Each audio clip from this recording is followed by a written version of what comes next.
Hi friends, welcome to Shreyas Infotech. ఇవాల్టి ఈ వీడియోలో ఆంధ్రప్రదేశ్ లోని ఏపీ ఈపీడీసీఎల్ పరిధిలోకి వచ్చే 7 సర్కిల్స్ కి సంబంధించి మీ electricity meter bill owner name ని మీ సేవకి వెళ్లకుండానే ఎలా మనమే ఆన్లైన్ లో చేంజ్ చేసుకోగలమో స్టెప్ బై స్టెప్ చెప్తాను. దయచేసి వీడియో లైక్ చేయండి. సో దీనికోసం మొదటగా సెర్చ్ లో ఏపీ ఈపీడీసీఎల్ నేమ్ చేంజ్ అని టైప్ చేస్తే పైన వెబ్సైట్ చూపిస్తుంది, లేదా డైరెక్ట్ లింక్ డిస్క్రిప్షన్ లో ఉంది, చెక్ చేసుకోండి. సో సైట్ ఓపెన్ అయ్యాక ఇక్కడ పాపప్ వస్తుంది, క్లోజ్ చేయండి.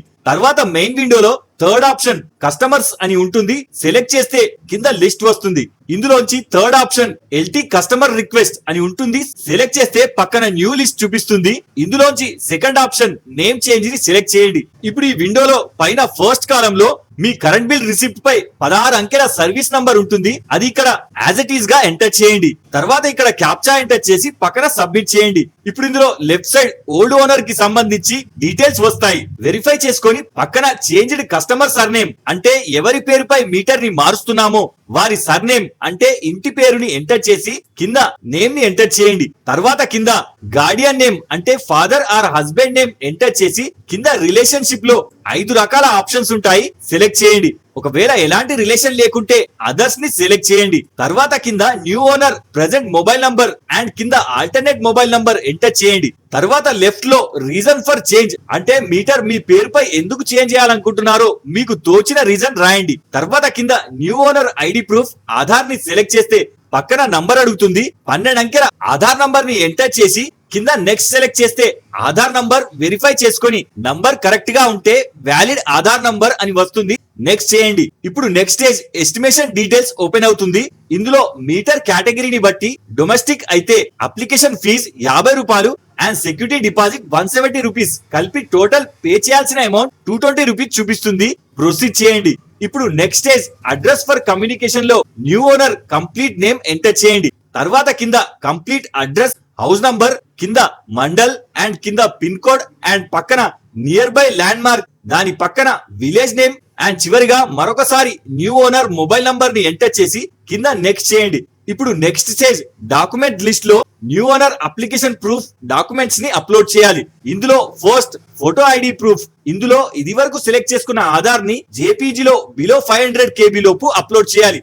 తర్వాత కింద రీసెంట్ ఓల్డ్ ఓనర్ పేరుపై జనరేట్ అయిన కరెంట్ బిల్ ని కూడా జేపీజీలో అప్లోడ్ చేయండి. తర్వాత కింద న్యూ ఓనర్ సైన్ కూడా జేపీజీలో అప్లోడ్ చేయండి. తర్వాత కింద ప్రూఫ్ ఆఫ్ ఓనర్షిప్ లో 4 రకాల డాక్యుమెంట్ చూపిస్తుంది. ఫస్ట్ గిఫ్ట్ గా ఇస్తే గిఫ్ట్ డీడ్ లేదా వేరే వ్యక్తి మీకు సేల్ చేస్తే సెకండ్ సేల్ డీడ్ లేదా రిలింక్విష్మెంట్ డీడ్ అంటే వారసత్వం వల్ల వచ్చే ఆస్తికి సంబంధించి చట్టపరంగా బాండ్ పై రాసుకున్నది ఉంటే థర్డ్ ఆప్షన్, లేదా ఒకే కుటుంబంలో వాటా కింద వచ్చి ఉంటే ఫోర్త్ పార్టిషన్ డీడ్ ని సెలెక్ట్ చేసుకొని పక్కన అందుకు సంబంధించిన డాక్యుమెంట్ ని పీడిఎఫ్ లో బిలో 3 MB లోపు అప్లోడ్ చేయండి.